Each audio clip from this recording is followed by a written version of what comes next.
look at me go.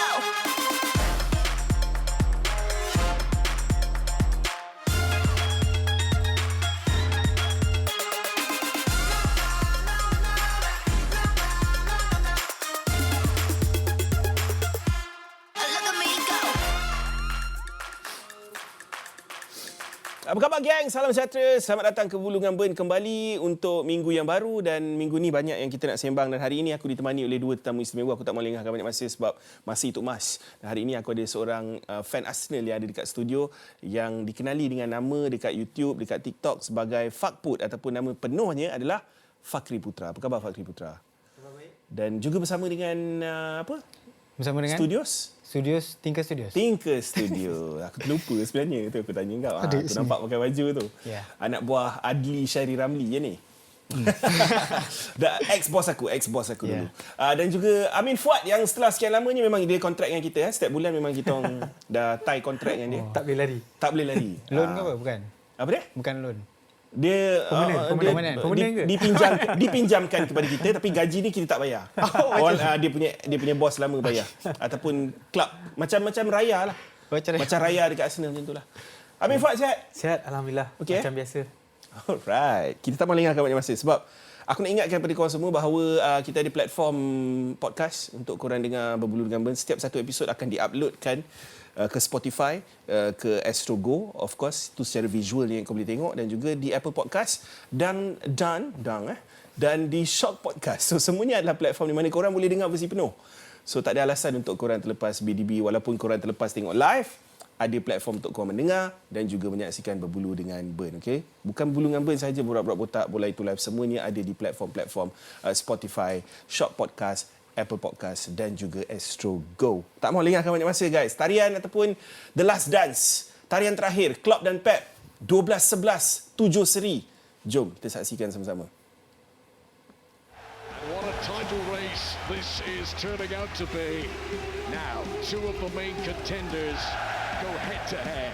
Twisting and turning with that kid. It's a great delivery.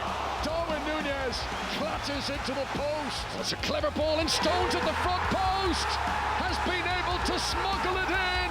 And it's a rehearsed corner kick move that pays huge dividends for Manchester City. There's a rather subtle pass, and Ederson has committed the foul on Darwin Núñez. McAllister makes no mistake, and Liverpool are back level. Banyak talking point drama dalam game ni, daripada outswinger Kevin De Bruyne, gol pertama yang kontroversi ada juga. Doku punya kungfu WWE tu tak dapat penalti, kontroversi juga. Nathan Ake punya mistake yang membawa kepada penalti. Darwin Núñez dengan Ederson yang foul dia. Tapi tak ada apa yang lebih mencuri tumpuan daripada Klopp dan Pep dalam tarian terakhir diorang, sebab rekod diorang mengatakan segala-galanya. 12 kemenangan Fakput untuk Klopp, 11 kemenangan untuk Pep, 7 seri. Itu adalah pengakhirannya. That's it. No more Klopp dan Pep selepas ini. Untuk hampir lebih setengah dekad kita disajikan dengan 90 plus point season daripada Liverpool dan Man City. Mungkin kita tak akan tengok benda tu. Ada fan Arsenal yang kata mungkin kita akan tengok Teta dan Pep pula apa ni. Kau setuju? Tu satu benda. Satu lagi, reaksi kau tentang The Last Dance ataupun tarian terakhir Klopp dan Pep ni. Pada aku, match Liverpool menentang Pep. Liverpool menentang Pep. Liverpool menentang MC tu memang satu match yang menarik lah. Sebab dia punya game tu, dia menarik daripada banyak sudut, dan kalau inilah tarian terakhir Jurgen Klopp, tarian yang indah lah. Betul. Nampak. Ada satu momen tu, Min, kan? Nampak macam dia dah tak peduli pasal game lah. Aku tengok muka dia tengok atas, dia tengok kiri, dia tengok kanan. Dia macam tengah soak up the atmosphere dalam Anfield tu. Aku rasa benda yang kalau kita tengok sepanjang kita tengok Klopp versus Pep ni, kita disajikan benda yang istimewa selama berapa? 5, 6, 7 tahun lebih ataupun lebih daripada tu. Mereka ni bukan sahaja jurulatih yang terbaik dalam EPL. Dalam pada waktu itu, mereka juga adalah sebenarnya antara jurulatih yang terbaik di Eropah, dan boleh dikatakan currently dekat Eropah yang established Jurgen Klopp dan juga Pep Guardiola. So kalau Jurgen Klopp dah tak ada lagi di Liverpool, kita boleh lemparkan banyak nama lah yang untuk menggantikan Jurgen Klopp ni, tapi tetap takkan sama. Betul. Buat pertama kali aku tengok dalam game ni guys untuk dapatkan gambaran lebih jelas. Kita share sedikit dari segi Pep dan Klopp punya orang kata pencapaian setakat ini dari segi comparison yang kita buat Premier League titles kita tahu Pep menang 5 berbalas 1. Jangan compare dari segi itulah. Kan dari segi Champions League kita tahu Klopp menang dulu sebelum Pep dapat baru last season. Dari segi FA Cup kita tahu Klopp dah menang 21-22, Man City menang 2018-2019, 2020-2023 dan tak ada tim yang kalah dalam FA Cup final ketika diorang masuk final maksudnya. League Cup Liverpool sampai 3 final menang 2 kali. City menang kesemua 4 kali dia masuk League Cup final. FIFA Club World Cup dua-dua menang. So dua-dua dah capai status the biggest club, the best club in the world lah boleh dikatakan kan. Tapi bila tengok game tu, ada satu benda yang stand out pada aku, which is macam mana Pep didominasi oleh Klopp dalam semua aspek. Izinkan aku share beberapa stat yang membuktikan bukan saja Liverpool mendominasi Man City, tetapi gameplay Klopp mendominasi Pep dalam tarian terakhir tu.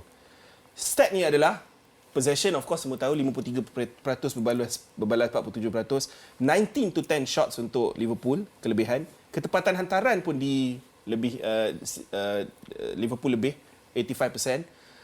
Tapi yang paling ketarik adalah XG, di mana Liverpool mencatatkan 2.66 XG berbalas 1.55 sahaja untuk Manchester City. Min, bila kau tengok semua stat ni, kita dah hadam stat ni semua, kita tengok game, kau tak terkejut ke melihat macam mana Pep terpaksa buat substitution untuk sekadar nak combat midfield Liverpool tu?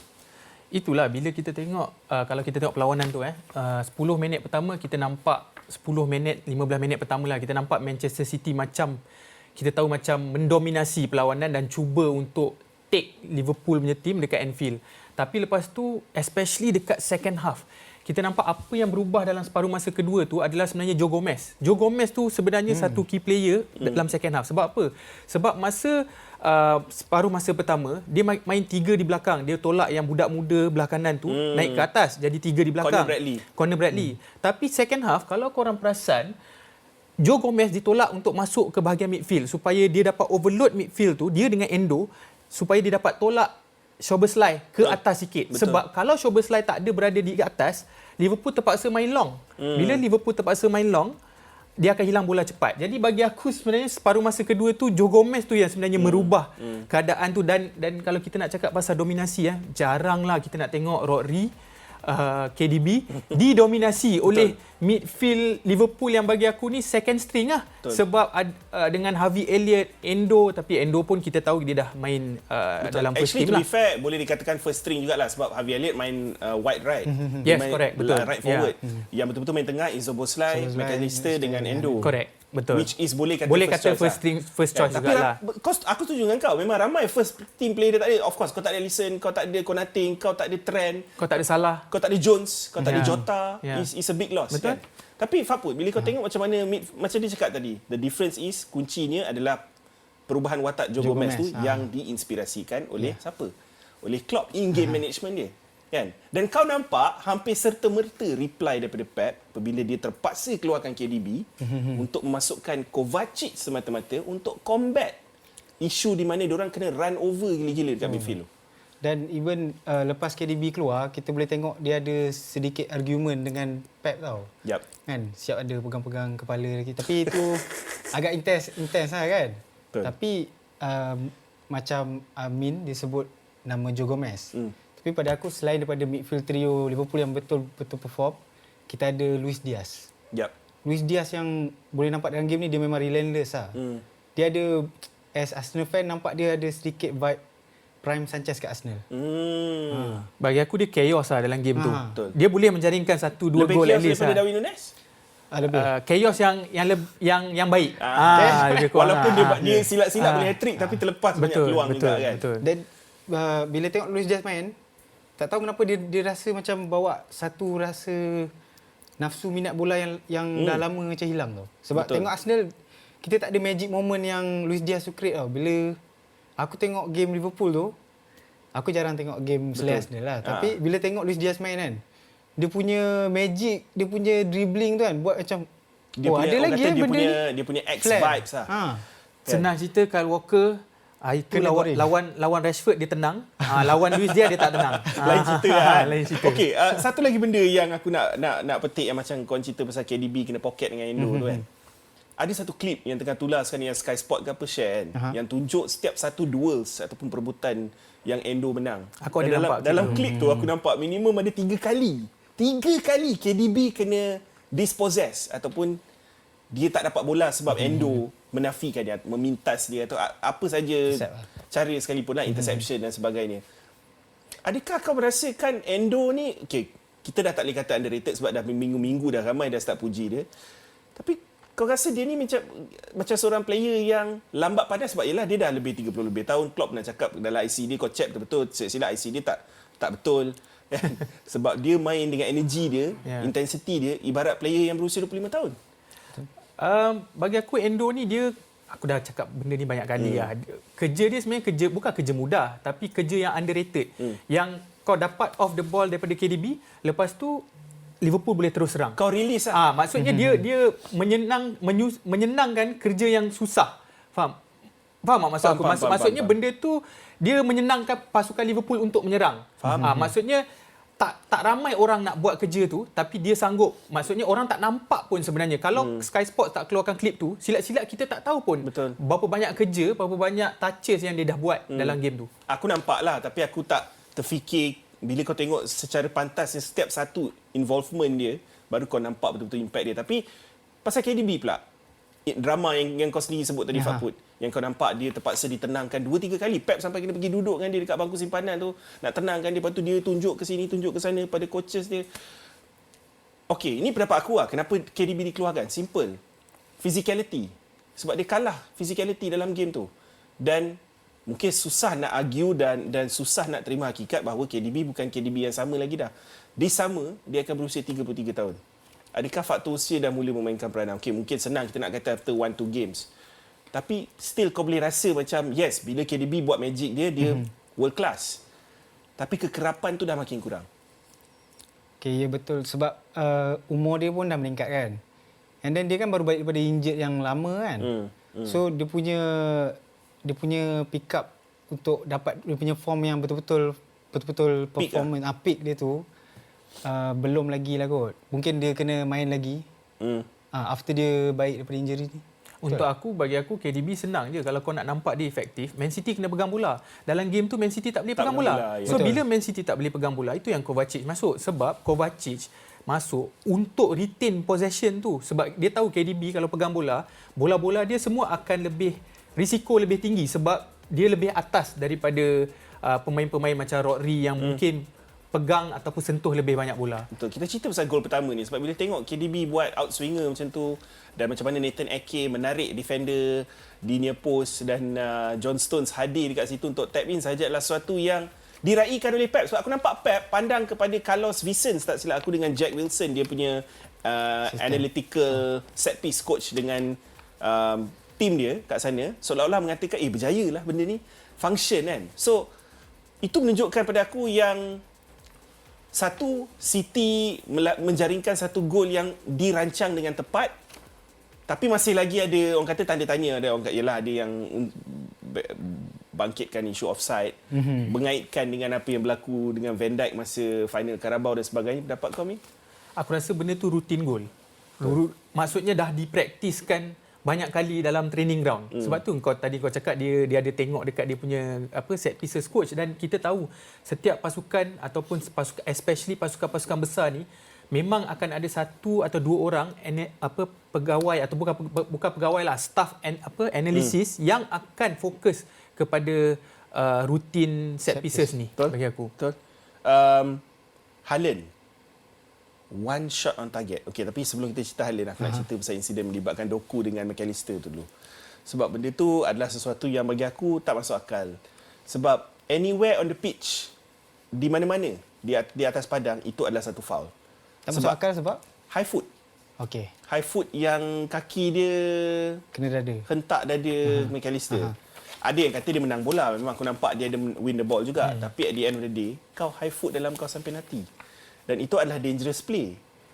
So itu adalah foul. Ikut buku, tak ada buku yang kau akan kata itu tak foul. Kau faham maksud aku? So macam mana benda tu boleh terlepas? VAR dah tengok sekalipun still kata no. Tak cukup, tak clear dan obvious. Macam mana? Aku aku bagi akulah, aku mungkin bukan nak kata kurang setuju, aku 50-50 Ben. Sebab satu, aku merasakan kita kena tengok eyes on the ball. Maksudnya mata dia berada di mana. Masa dia angkat kaki tu, maksudnya dia angkat kaki tu dia tengok bola ataupun sebenarnya memang intention dia sebenarnya dia nak hurt the player. Aku faham intention atau tidak, kalau you dah hurt tinggi, Exactly, bro. patutnya foul. Tapi aku samakan insiden ni dengan insiden masa Manchester United lawan dengan Real Madrid waktu Nani kena kad merah. Dan aku tak setuju sebab aku rasa tak ada force. Tak ada force yang Masa tu betul-betul ada VAR belum? Min. belum ada VAR lah. Tapi even belum ada VAR, aku tak setuju dan dia dikenakan kad merah Faham. ketika itu. Dan aku rasa insiden ni lebih kurang dan aku rasa, tak tahulah, aku merasakan 50-50. Aku rasa force dia tak cukup untuk bagi penalti untuk aku.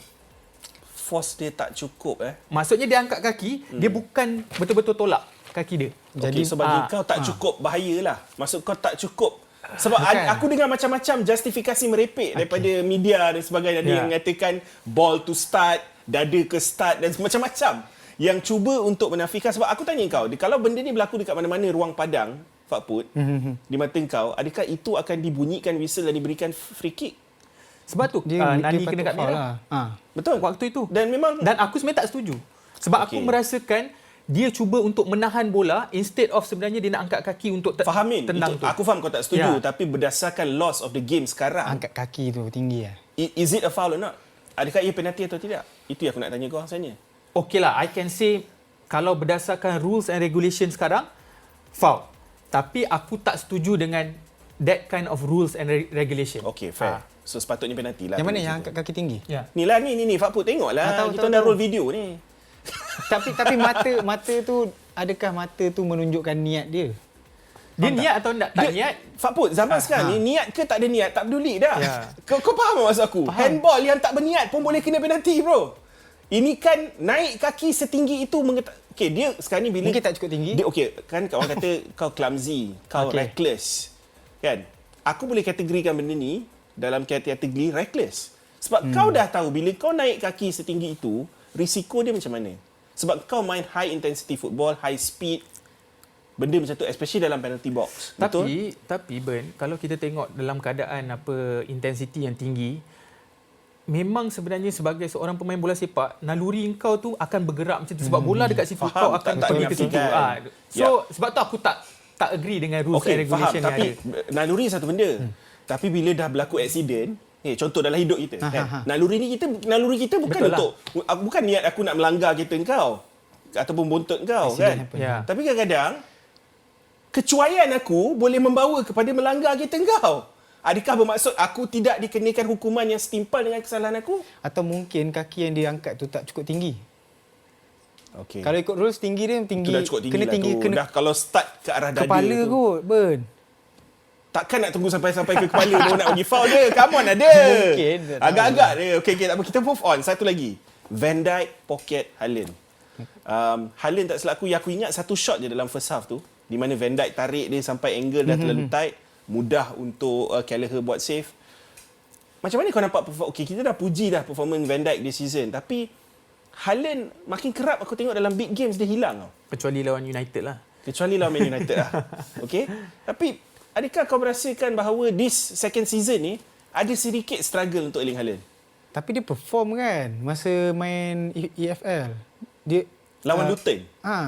Okeylah, lawan Luton, lawan Bournemouth. Kevin De Bruyne assist 5. Assist 5 kan? Dia score, dia hat-trick. Dia menjaringkan 5 gol kan? Dia hat-trick. Dia score 5 tapi KDB assist. Kevin De Bruyne hat-trick assist dalam game tu kan, tak silap aku. Tapi itulah. So, dia boleh perform tapi dia kena lawan tim atau mungkin apa yang Klopp buat untuk prevent Haaland untuk menjadi tu berjaya lah. Okey, tak apa. Sebab kita kalau boleh nak sembang pasal game ni, banyak insiden yang berlaku. Aku rasa kita tak lengkap pun nak sembang pasal Liverpool dengan City, Pep, Klopp, Van Dijk, macam mana performance dia dalam game tu. Tapi kita kena break. Sebab bila kita kembali selepas ini, kita akan berikan tumpuan kita kepada pasukan Arsenal pula. Jangan kembali.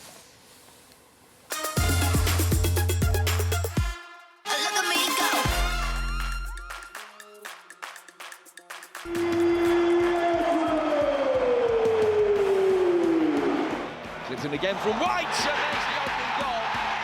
It's been coming from pretty much the first whistle. Ramsdale. Oh, extraordinary. Oh, absolutely extraordinary.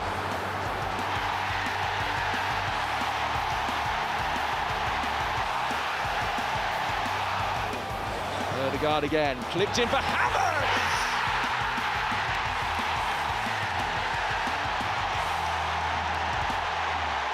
Okey, game ni pun banyak kita nak bincangkan sebab bagi aku ini adalah game yang benar-benar menunjukkan karakter Arsenal untuk bounce back daripada satu situasi di mana mereka diaibkan oleh bekas penjaga gol pilihan utama mereka iaitu Aaron Ramsdale. Seolah-olah Aaron Ramsdale dah rancang, kita je lalai untuk melihat apa yang mungkin berlaku dalam game ni. Semuanya bermula dengan indah, Pak Put, apabila gol jaringan Declan Rice apa semua, assist daripada Ben White, tapi tiba-tiba mistake Ramsdale tu, dia dah pernah luahkan banyak kali dalam media apa semua yang dia tak boleh nak fokus. Dia tak boleh nak concentrate, kadang-kadang dia kena tengok burung lah, penjadah apa semua, baru dia boleh fokus, kena layan fans dan sebagainya. Adakah ini salah satu situation yang sama berlaku dengan Ramsdale? Ya, sebab dia dah lama sangat tak main, and then bila dia dapat peluang bermain, tu yang jadi macam tu. Dan kalau kita nak throwback balik, bila last dia main masa lawan Brentford jugalah, Liga ni kan. Sebab Raya punya kontrak kan dia tak boleh main kan. Betul. Dia cuma goalkeeper yang disainkan dibayar 100,000 setiap minggu untuk lawan Brentford saja. Ya. Untuk season ni. Dan kalau kita tengok sebenarnya dia tak adalah teruk Ramsdale. Kalau kita tengok based on that Brentford goal 1 tu je, kita mungkin akan buat conclusion yang Ramsdale teruk game ni. Tapi sebenarnya after that mistakes, dia comeback. Dia recover. Yes. Ivan Toney punya save daripada jarak jauh, dia buat satu lagi point blank save daripada Nathan Collins punya tandukan. Amin Fuad, bila tengok mistake Ramsdale ni, kita start dengan Ramsdale luar sebab kita nak cerita pasal Kai Havertz lagi. Concentration is one thing. Tapi aku struggle nak faham macam mana dia boleh tak sedar blind spot dia ada datangnya seorang striker dekat situ dan melakukan mistake itu, sedangkan dia tahu itu kelemahan dia.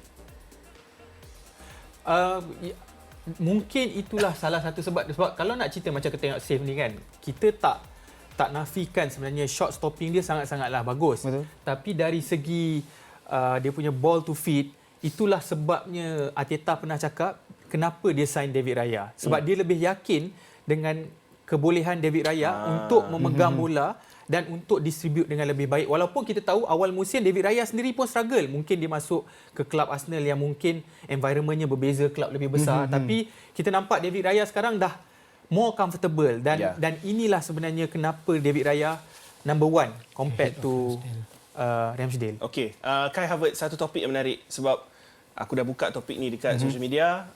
Aku nak reaksi daripada semua orang sebab aku sendiri masih lagi berbelah bagi tentang apa yang aku nak nilai Kai Havertz sekarang berdasarkan apa yang aku dah tengok. Yes, aku akui dia tengah form sekarang ni. 4 gol dalam 4 game yang terakhir dan macam mana dia tengah perform gila-gila dalam mana-mana peranan yang Arteta bagi. Sampai kan dia, to be fair, adalah seorang pemain yang boleh dikatakan antara number one dalam kesebelasan utama Arsenal. Tak kisah dia main dekat mana, dekat tengah ke, dekat false nine ke.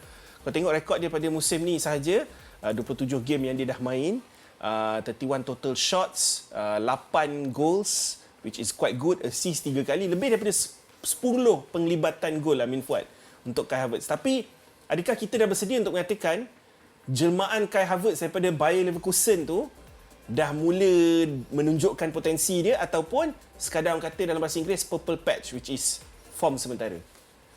Tak naklah cakap form sementara, tapi aku masih lagi tak mempunyai keyakinan dan apa orang kata, nak kata yang Kai Havertz ni satu pemain yang betul-betul yang kita boleh kata yakin yang dia boleh perform week in week out. Macam mungkin kita boleh nak bandingkan dia dengan Saka ke ataupun suatu ketika dulu dengan Martinelli ke. Belum sampai tahap tu lagi lah bagi aku. Masih lagi perlu diberikan peluang, tapi tak salah aku dia punya statistik untuk 3 perlawanan terakhir dia mempunyai 27 sentuhan dalam kotak.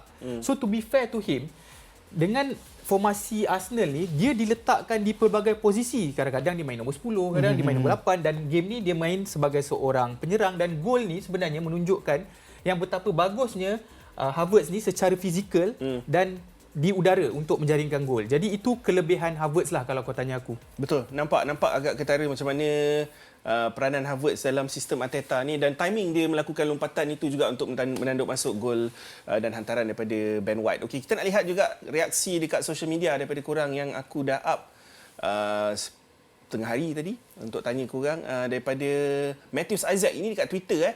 We all know Kai Havertz is a slow starter and he's on off season in a season like back when back way then dekat Chelsea. Slow starter Yalah betul, dekat set Chelsea pun dia ambil masa dia untuk mula menyelah, tapi even best season dia dekat Chelsea selain daripada skor dalam final Champions League dan sebagainya, Not really the best. tak adalah prolific. Prolific sangat kan. Kau faham maksud aku kan? Tapi Arsenal sekarang ni dia nak unleash Havertz punya best season in EPL lah. Tapi tak mungkin lah dia capai sama macam Bayer Leverkusen punya career kot. Tak, bila kau kata dia nak unleash best Sebab season dia dekat dah EPL, pass dah pun. apa maksud kau bila kau Sebab kata? kalau kita tengok dari sudut jaringan dengan assist, dia dah pass dah pun. Chelsea punya best statistik, dia punya goal, dia punya assist, dia dah lebih dah pun. Okey. Tapi bagi aku bukan solusi jangka masa panjang Sebab Havertz ni bagi aku seorang pemain yang efektif bila dia diperlukan untuk melakukan satu tugas. Betul? Itu bagi akulah. Kalau kau memerlukan seorang penyerang, aku rasa Arsenal perlu mencari seorang penyerang. Dan dia pun sebenarnya dia mengaku masa awal-awal dia masuk, dia kata dia ni adalah utility player. Ya. Okey. Dia akan main kalau coach suruh dia main kat attacking, dia main dekat mid, dia main, dan even dekat Jerman pun dia main left back kan. So dia pun sendiri dah admit benda tu. Sebenarnya tu bahaya sikit lah. Betul lah. Jerman dia main left back. Ingat lagi masa dia kena call up kali terakhir tu. Kita nak tengok juga dia punya komen dekat IG. Ada satu lagi komen yang kita dah up daripada Zul Halim Pierre. Katanya, Havertz boleh continue form dia jika dia kekal dengan posisi sekarang tanpa ada Jesus sebagai number 9. Dan nampak seolah-olah Jesus dan Zinchenko ni pembelian yang dikatakan last season supposed to change Arsenal dah memainkan peranan selaku, bukan nak kata bench warmer, tetapi boleh dikatakan sebagai utility player. Jesus dengan Zinchenko ni, even kalau Zinchenko fit sekalipun, aku tak yakin dia akan menggantikan tempat Kiwior. Kan?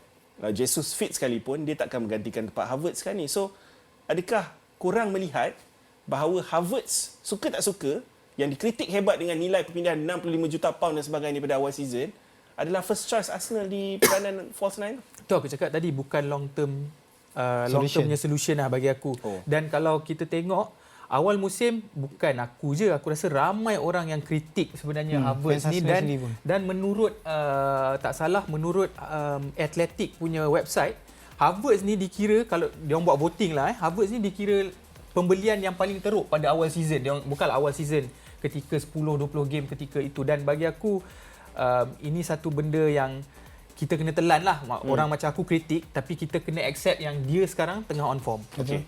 Special credit mention sebab kita tak ada masa nak sembang. Kita ada satu lagi topik selepas ini. Declan Rice yang sudah pun mencatatkan 11 penglibatan jaringan sekarang dengan 6 gol 5 assist. Baru 28 game untuk Arsenal. Kau bandingkan, aku nak bagi konteks. Declan Rice 6 musim bersama dengan West Ham cuma mencatatkan 10 gol, 9 assist sahaja, dengan peranan lebih defensif lah kita tahu dengan West Ham. Tapi kau bayangkan 19 penglibatan jaringan dalam 6 musim. Satu season main bawah Arteta, of course dia ada kebebasan untuk beraksi sebagai roaming number 8 dan sebagainya. Set piece taker juga, jangan lupa. Betul. Tu yang meningkatkan assist threat dia. Betul. Dalam sistem Nicolas Jove yang dah 19 gol. Pendapat kau tentang Declan Rice dengan peranan sekarang dia ambil set piece, gol-gol yang dijaringkan dan peranan dia dalam tim? Ini satu role yang baru lah untuk Declan Rice. Sebenarnya kalau kita throwback masa dia awal-awal masuk Arsenal, agak struggle juga untuk Declan Rice ni. Dia nak adapt dengan role yang Xhaka tinggalkan.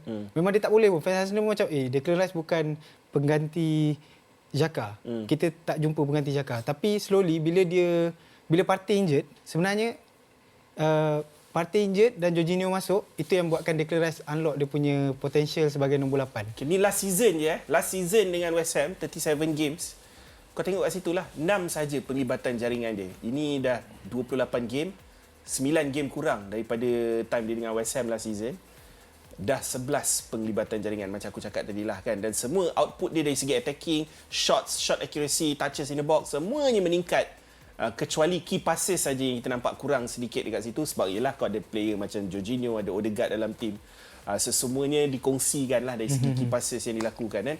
Tapi hakikatnya Declan Rice adalah satu game changer lah untuk Arsenal, dan aku rasa dah mula nampak nilai 100 lebih juta tu dah sebagai orang kata harga bandil lah untuk player macam Declan Rice. Okey. Signing of the season lah kot. Betul. Kita ada satu lagi topik game yang berlangsung pagi tadi. Kalau boleh aku nak mengelak cerita tentang topik ni, tapi apakan daya, BDB kena cerita semualah. So jom kita tengok balik sedikit sedutan game pagi tadi.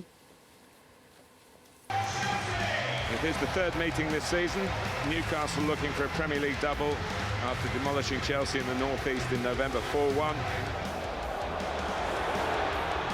Oh, it's kept in. There's some nerves here for the home side, and understandably so. It's a lovely finish. Palmer with a chance. Palmer with a goal. Mudryk arriving. Mudryk round the goalkeeper. Mudryk. Well, Murphy can go for goal here. Oh, does he just? Wow. He's very underrated. Aku cuma siapa underrated? Jacob Murphy. Jacob Murphy underrated, betul-betul. Sampai ke Eddie Howe pun underrated dia. Sebab dia suka sangat letak Miguel Almiron tu dalam kesebelasan utama. Walaupun Jacob Murphy yang perform dalam last game nampak lawan Wolves, tapi Eddie Howe akan cari juga cara nak letak Almiron yang hamba sepanjang musim dalam first 11, Amin Fuad. Itu soalan yang aku sendiri tak boleh jawab sebagai fan Newcastle. Aku tak boleh jawab kenapa Sean Longstaff masih lagi dalam kesebelasan utama sedangkan dia lose the ball 90% of the time yang dia pegang bola. Aku tak boleh jawab kenapa Sven Botman daripada seorang defender yang dikejar oleh AC Milan musim ni, dia ibarat defender yang main untuk Watford ataupun Norwich City. Ibarat dia macam itulah season. Aku tak boleh nak jawab beberapa soalan, tapi yang lebih sakit hati adalah melihat apa yang berlaku dalam game tu adalah bagi aku dua-dua tim main hamba sebenarnya. Chelsea tak perform up to level Chelsea yang kita tahu dia boleh perform. Newcastle United pegang bola banyak dalam game tu tapi tak ada attacking threat langsung kecuali first shot on target yang Isak score dekat hujung first half tu. Dia game of moments di mana Mudryk, satu benda yang aku frust. Kalau aku jadi Mudryk, kenapa aku tak bawa je terus bola masuk sampai gol tu? Sebab semua ball watching waktu tu kan. Something yang nampak seolah-olah Newcastle dah ready untuk menamatkan season sekarang tau. Cara diorang main dalam game tu. Fakput, berdasarkan pemerhatian kau sendirilah. Chelsea menang 3-2. Tapi tidak meyakinkan dari perspektif Chelsea ataupun Newcastle. Gameplay. Ya. Apa yang kau nampak sekarang ni untuk dua-dua tim ni? Dua tim mid table yang bertemu sesama sendiri, itu yang aku nampak. Satu fixture yang tak ada makna. Betul, tak setuju. ada makna. Nampak seolah-olah game yang tidak ada makna. Supposedly Newcastle dia lebih selangkah lebih baik. Betul, sepatutnya sebab lah. dia dah tak ada dalam UCL kan. Betul. So dia supposedly lagi better side daripada Chelsea lah. Tapi Chelsea ni kita tak boleh pandang rendah juga. Sebab player-player yang dia ada pun kita nak banding dengan Newcastle yang penuh dengan injuries kan. Kehilangan tapi ramai Joelinton juga yang dah datang balik daripada injury tapi injured balik. Gordon injured dalam game ni, Dan Burn injured dalam game ni, Harvey Barnes yang baru main 2 game itu pun main as a substitute, boleh kena hamstring pula. Yang terbaru ni. Gol tadi, Cole Palmer, first goal yang kau nampak tu, dia pun terkejut macam mana bola tu boleh masuk lah dia. Macam mana Dubravka boleh buat mistake ataupun defenders boleh just stand off untuk membenarkan si Nicholas Jackson melakukan flick, itu satu benda. Di sini bagaimana Mudryk boleh terlepas. Kau faham tak maksud aku? Gol-gol yang dibolosi bukan kerana tekanan Chelsea yang press kita ke, bukan sebab Chelsea control possession ke. Dia daripada situasi-situasi transition yang kau sendiri takkan expect. Defensive unit yang sepatutnya antara yang kedua yang terbaik dalam Premier League last season dengan Man City boleh jadi macam ni. Aku rasa benda yang paling ketara yang kita nampak pasal Newcastle ni, Bernard, aku tak tahulah, mungkin Sila. kau lagi tahu kan. Aku setuju. Tapi yang aku nampak, back four Newcastle musim lepas solid. Maksudnya solid, tak ada injury, back four yang sama. Kita boleh nampak week Pope ada. Week in, week Keeper out juga kan. Tapi bila kita tengok musim ni bermula dengan Nick Pope, kita nampak collapse tu start perlahan-lahan, di mana injury satu persatu, kau tak dapat settle back four. Kau tak dapat back four yang sama, sentiasa ditukar-tukar. Dan selepas itu, kita nampak ada tekanan bermain di Champions League. Betul. Tekanan orang kata mungkinlah Ben, Newcastle sebenarnya tak bersedia nak bermain dalam kejohanan Champions League Group yang mau memerlukan pula tu yang memerlukan physicality yang berbeza. Tak, Bila kalau dapat grup macam grup Arsenal, grup Man United mungkin okey lah. Man United pun tak lepas. Tak, maksud aku grup yang kita dapat Yelah. memang seolah-olah Semangat. sudah dah tertulis. Ya. Macam kau nak aibkan Newcastle. Dia macam jatuh ditimpa tangga kalau kau tanya aku Betul, Newcastle betul, ni. betul, Bila betul. dah ada injury, lepas tu kau kena main satu game ataupun lebih game, seminggu, 2-3 game, Betul. benda tu dia jatuh dan jatuh. Tak logik ownership dengan Eddie Howe. Kau tahu kau nak main Champions League tapi kau cuma ada 2 striker je dalam team, which is dua-dua pun Wilson. injury prone. Ya. Isak dengan Wilson, dua-dua injury prone. Dan ramai je sebenarnya dalam squad ni yang dah usia 30 tahun ke atas. Fabian Shah, Jamal Lascelles, Dan Burn, semuanya dah lebih 30 tahun. Nick Pope pun dah lebih 30 tahun. So itu yang aku tak faham kenapa pendekatan untuk memperkuatkan lagi squad awal season tu tak dilakukan. Ya, dan aku rasa ada penyokong Newcastle cakap yang sebenarnya Sean Longstaff dengan Dan Burn ni not good enough untuk pasukan memang tak, Newcastle. memang untuk long term, Dan- untuk where we want to be lah orang kata, which is top 4 apa semua. Of course diorang bukan player yang boleh bawa kita ke Tapi sana Denburn lah. okey kan? Siapa? Denburn. Ke tak cukup? Tak cukup bagus. Kalau you nak go to the next step Next tu, level lah bro. next level, Nak cerita Champions League level tak lah. Dan Burn tak lah. Okay, Cole Palmer memang level tu lah. Ya. Bagi aku lah. Sebab bagi aku kalau ada satu stand out player dalam game ni, mungkin terlalu mudah untuk Mudryk dalam game ni sebagai pemain gantian. Kita tak nafikan Mudryk ada quality, ada speed. Tapi satu player betul-betul aku tertarik adalah Cole Palmer lah guys. Sebab he created something out of nothing. Dia cari poket di mana Botman akan terkangkang lebih sedikit untuk melakukan percubaan dekat near post Dubravka, dan itu adalah satu trademark yang aku nampak daripada Cole Palmer juga, yang sering melakukan jaringan-jaringan seperti itu, dan dia boleh create moments daripada Nothing. something out of nothing orang kata kan. Dia sebenarnya dia masuk Chelsea dia nak cari game time. Masa awal-awal musim pun kita tahu Chelsea pun tak sure whether Palmer ni akan jadi first team player ke tak. betul. Tapi lama-lama kita nampak Palmer ni menjelma sebagai satu pemain yang bagi aku dia macam no fear. Dia ada keyakinan yang sangat tinggi, tak takut nak ambil risiko, dan the way dia dapat bola, setiap kali dia dapat bola kau tahu yang akan ada benda yang dia akan buat yang membuatkan situasi itu bahaya untuk pasukan lawan. Dan tak salah kau ada satu statistik ni Ben, dalam 5 liga Eropah terbesar, Cole Palmer nombor 1 untuk pemain bawah 21 tahun yang mempunyai goal involvement paling tinggi, sama dengan Bellingham. Betul tak salah aku pernah nampak stat tu pada itu masa mula-mula. Ya. Mungkin dalam 5-6 game yang lepas, dia dengan Bellingham saja yang bawah 21 tahun yang benar-benar menyelah dari segi goal dan assist contribution. Tetapi dari segi Poch dan pilihan dia, sebab kau nampak Chalobah main centre back kali ni, kau nampak Cucurella masuk dalam tim, dia terpaksa buat rotation lah kan. Tapi bila kau tengok Chelsea main semalam, second half baru dia orang nampak hidup sebenarnya. First half tu kau boleh kira banyak ada, kalau ada try pun banyak daripada luar. Lepas tu gol yang dia score pun ada unsur kesilapan penjaga gol Newcastle. Tapi second half baru dia hidup. Tapi bila dia hidup sekalipun, dia terpaksa menggunakan moment of brilliance daripada individu-individu tertentu. Itu yang Cole Palmer luarkan lepas game. Fan Chelsea kena sabar sebab dia kata banyak individual brilliance yang ada dalam tim Chelsea ni yang akan terus improve. So adakah kau setuju dengan kenyataan Cole Palmer di mana bab Poch out punya gang ni kena sabar dan kena dengar juga cakap players yang they need time? Setuju, sebab memang tak dinafikan player-player Chelsea ni muda, ada potensi yang besar, dan setiap player yang dia beli tu kan semua berpotensi dan dia beli dengan harga yang mahal kan. So patut diberikan lebih banyak masa lah, dan kita tunggu je lah membuahkan hasil. Dia tak boleh nak rush lah. Tak faham. Fans Chelsea dah dibanjakan dengan Tapi kita cara dah tahu macam dah. ni. Kita dah tahu. Kita tak nak cerita ulang-ulang balik benda yang 1 bilion lah kan. Tapi bila kau masuk season ni, target kau adalah Europe. And sekarang ni satu cara je kau boleh masuk Europe is kedudukan Premier League ataupun menang FA Cup. Menang FA Cup sukar lah sebab masih ada Liverpool, masih ada City dalam FA Cup.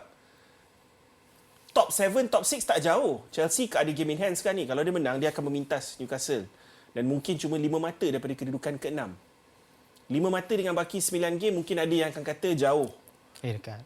Tapi tak, dengan form Newcastle, Man United yang tak berapa nak konsisten, tidak mustahil Min untuk mereka masih lagi mengejar Europe. Kalau kita nak cerita Newcastle dengan Man United tak konsisten, Chelsea lagi tak konsisten bagi aku. Itu aku punya pendapat lah. Sebab kalau kita nak cerita macam United memang tak konsisten, Newcastle tak konsisten, tapi sebenarnya Chelsea pun tergolong dalam kategori tak konsisten tu. Betul. Jadi maksud aku mana-mana tim, whether it's Ada City, chance. whether it's Man United, Newcastle or Chelsea yang boleh buat run, menang 5 game straight benda macam tu, ada chance barangkali? untuk aku tak ada. Okey, fair. Oh, yeah. Fair. Untuk aku tak ada. Bukan Chelsea. Kau tak setuju apa? Aku tak setuju. Okey. Dia kalau dah 5, baki ada 9 game kan. Kalau 5 game kita menang berturut-turut, mesti... Sebab yang lain tu kan tak Chelsea ada baki konsisten. 11 game. Oh ya, dia ada lebih. Macam lain-lain semua ada bakilah 10 game. Sebab sekarang semua dah main 28 kan. Chelsea still hutang, ada satu game dia orang hutang kat dia. Boleh rasanya. Boleh Boleh. Okay guys, kita akan berehat sebentar. Sebelum kita berehat, nak ingatkan kepada korang, All England sudah pun kembali ke kaca TV anda di Astro Arena, di mana aku sendiri akan mengulas beberapa perlawanan besok jam 6 petang. 12 hingga 17 Mac. Yonex All England dari Birmingham di England. Dan jangan lupa untuk menyaksikan Astro Arena 801-802 untuk aksi badminton All England jam 6 petang esok. Okey?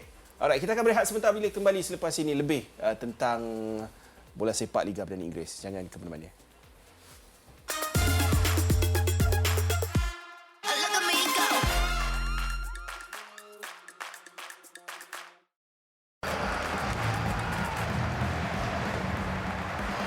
He's going to get there first. He's got 4 options to his left. He finds one of them. It's Madison. Kulusevski's running back here. It's Son.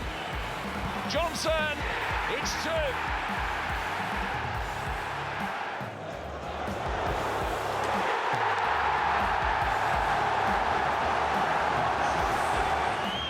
Timo Werner arriving at the far post. He's found Son instead. Twisting away from Cash. It's Werner and it's 4. Seburuk-buruklah season Man United masih lagi dalam persaingan untuk top 4 kalau kau nak Masih kira. lagi lah. Kalau kau nak kira lah. Actually tak nak kata tak realistik. Kau cuma 8 mata belakang kedudukan Aston Villa yang dah mula menunjukkan kepincangan sekarang ni, dan tak tentu pun yang top 5 tak dapat Champions League sebab ada desas-desus mengatakan kalau English club terus menyerlah di peringkat Eropah, tak kisah dalam Europa, dalam Conference League sekalipun, ada kemungkinan besar English club akan menjadi satu daripada 2 negara yang dapat fifth spot dalam Champions League. So kemungkinan kalau dia United memintas kedudukan Spurs atau Villa, tak kisahlah salah satulah masuk dalam 5th place pun, ada chance untuk layak ke Champions League. Aku boleh kata United dalam tangan adalah Eropah. Paling busuk pun Eropah lah bagi aku. Sebab teruk-teruk Man United musim ni pun diorang tahu macam mana nak cari 3 point. Kan? Boleh lah Bert. Diorang tak gangho sangat macam Newcastle yang beria nak main front foot apa semua. Highline ambil kau transition kena kan. Sebab itu aku rasa kecerdikan juga bermain seperti itu untuk mendapatkan result. Dan kau boleh nampak kan. Tetapi bila cerita tentang 2 tim yang beraksi dalam penentuan top 4 ni, which is Aston Villa dan Tottenham Hotspur, aku terkejut sebenarnya. Kenapa? Sebab dua-dua tim, Emery dan Postecoglou ni suka main highline. Kita semua tahu. Dan bila kau tengok game macam ni, selalunya kau excited sebab kau akan expect high scoring game. Kan? Memang high scoring tapi one-sided dia high scoring lah. So, apa yang mengejutkan aku is Emery yang main home dengan fans kau, dengan identity kau, dia pergi ubah. Dia ubah jadi back 3 ataupun back 5. Dia pump long ball kepada Oli Watkins untuk cuba mengatasi Highland Spurs. Tapi dia tak sedar Spurs ada seorang centre back yang laju gila. Betul. Antara yang paling laju dalam Premier League. Paling laju. Mickey van der Ven namanya.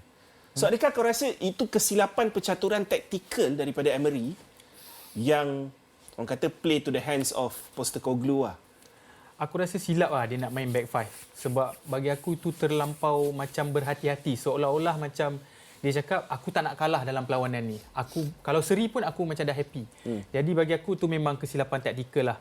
Dan bila main highline ni Bern, bila kau main bukan 4 center back, 2 center back, mungkin 2 center back dengan 2 full back tu dah biasa. Tapi bila kau main 3 center back ni, mungkin mereka tak pernah bermain bersama. Dan bila main highline, risikonya lebih tinggi. Betul. Ada unsur-unsur overthinking sikit daripada Emery sebab why change something yang selama ni function? Okey, kita tahu, kau kena ingat pada tahun 2023 sampai Disember tak silap aku, semua tengah kecoh pasal home form Villa. Villa kalahkan Arsenal dekat home, Villa kalahkan City dekat home. Diorang tak kalah dekat home tu. Sekarang Newcastle dah kitai diorang kat sana. Seburuk-buruk Newcastle pun menang dekat Aston Villa tau. I say United pun ada Spurs menang. pun menang kat situ. Man United pun dah menang dekat situ. So, kenapa? Adakah mungkin tactical Emery ni ramai dah mula Baca. counter? Ya.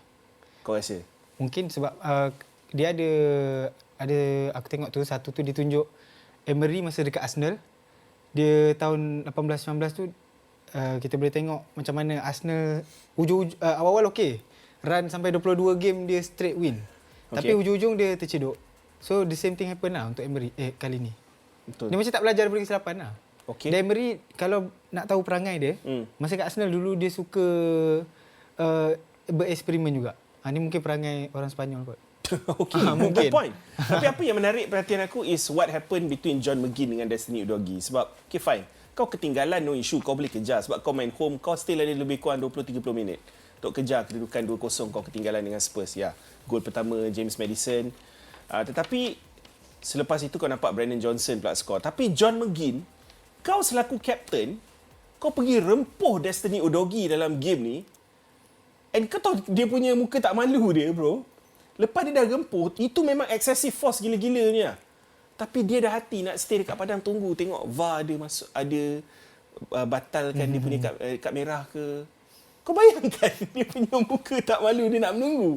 Nak tengok kalau lah ada VAR masuk, kata tak jadi bagi kad merah. Benda ni frustration lah Ben. Because kau dah ketinggalan 2-0 dan kau rasa, dan bagi dia mungkin sepatutnya Aston Villa berada di kedudukan yang lebih baik, boleh bagi cabaran ataupun orang kata fight lah kepada pasukan Spurs. Dan bagi aku ni frustration lah. Tapi frustration tu bak kata Emery, sepatutnya kau patut boleh kontrol kau punya emotion ketika itu. Sebab mereka masih ada peluang, bukan tak ada peluang. 2-0 ketinggalan, tapi dan John McGinn adalah satu pemain dan kapten Kapten, bro. kapten dan seorang pemain penting untuk pasukan Aston Villa. Dan bukan untuk perlawanan ini saja. Lepas ni dia akan berdepan City, Wolves, dan aku rasa ini kehilangan yang besar bagi aku.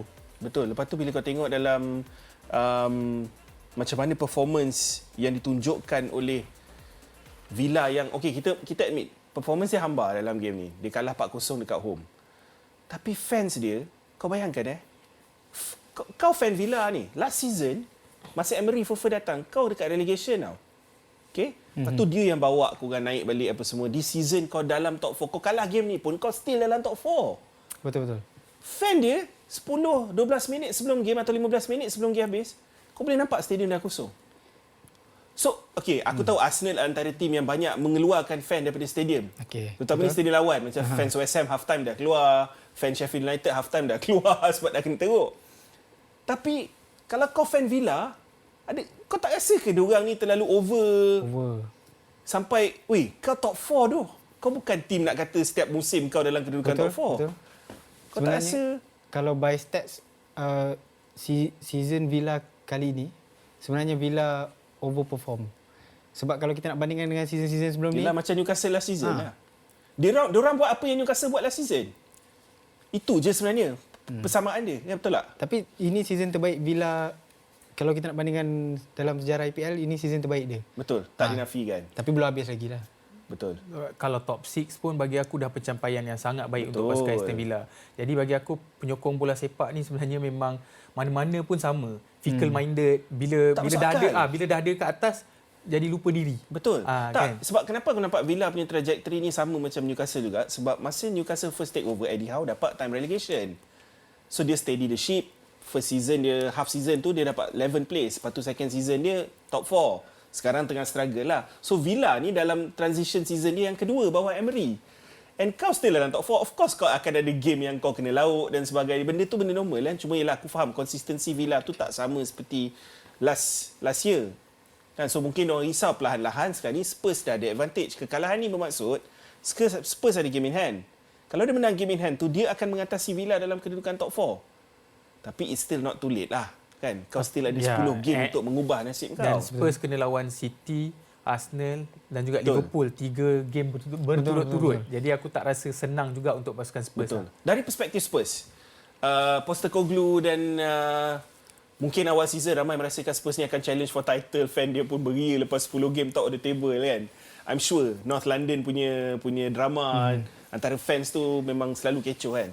Tapi to be fair, diorang banyak hilang player diorang berfasa-fasa. Mula-mula Tak ada Van der Ven injured, tak ada Madison. Madison. Lepas tu Son pergi Piala Asia dan sebagainya. Tapi sekarang ni bila semua dah balik, Richarlison pula injured. Kau tak rasa ke macam bila semua dah balik, Spurs dah dapat ramuan dia balik macam awal season itu? Dan diorang berupaya untuk memintas dan minimum dapatkan top 4 tu. Boleh jadi, mungkin.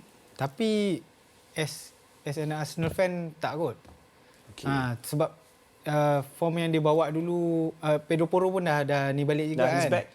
Pedro Porro pun dengan Pedro Porro ni satu figura yang penting lah untuk Spurs juga sebenarnya.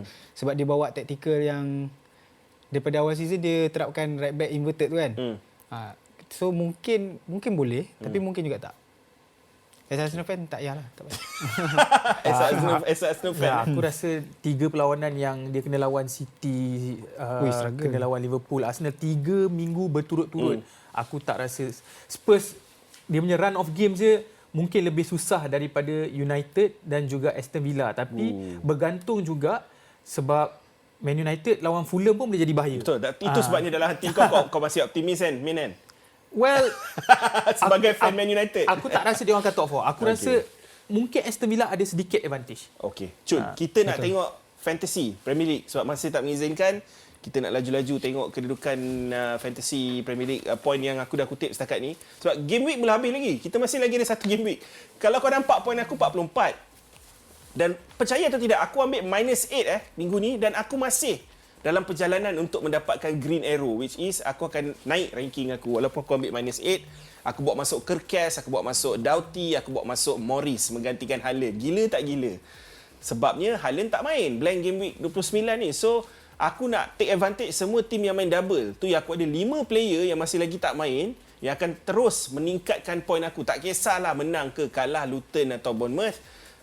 Point dari segi penampilan diorang tu pun dah minimum aku akan dapat 10 kalau dua-dua main, semua main melepasi 60 minit. So kat situ aku dah rasa aku akan meningkatkan ranking aku lah. Dan of course this week Son dengan Palmer, sedih lah aku terpaksa mainkan Palmer lawan tim aku sendiri sebab aku dah jangka dah tim aku akan buat masalah. Dan kita nampak macam mana Palmer score dan juga assist dalam game lawan Newcastle.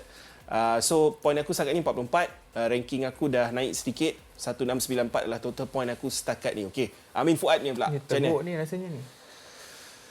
Amin Fuad. Betul salah? Betul. Betul. Okey. Cerita sikit pasal tim kau. Bowen tu sebenarnya patutnya nak ambil antara Bowen atau Son. Tapi terfikir sebab Bowen nak lawan dengan pasukan yang mungkin lebih lemah sebab Son kena lawan Aston Villa. Kau ambil, maksud kau awal minggu ni kau ambil Bowen lah. Yes, aku tukar Bowen daripada Kevin De Bruyne. Lala Kevin De Bruyne yang bagi assist. Faham. Kan? Jadi macam aku dah ada Son untuk 2 minggu. Before that, sebelum tu. So itu bukanlah kesilapan sebab kita ingat Son mungkin susah nak perform aku lawan tak Aston cakap Villa. silap juga. I mean, kalau ikutkan decision making kau, solid sebab kau tengok Bowen lawan Burnley.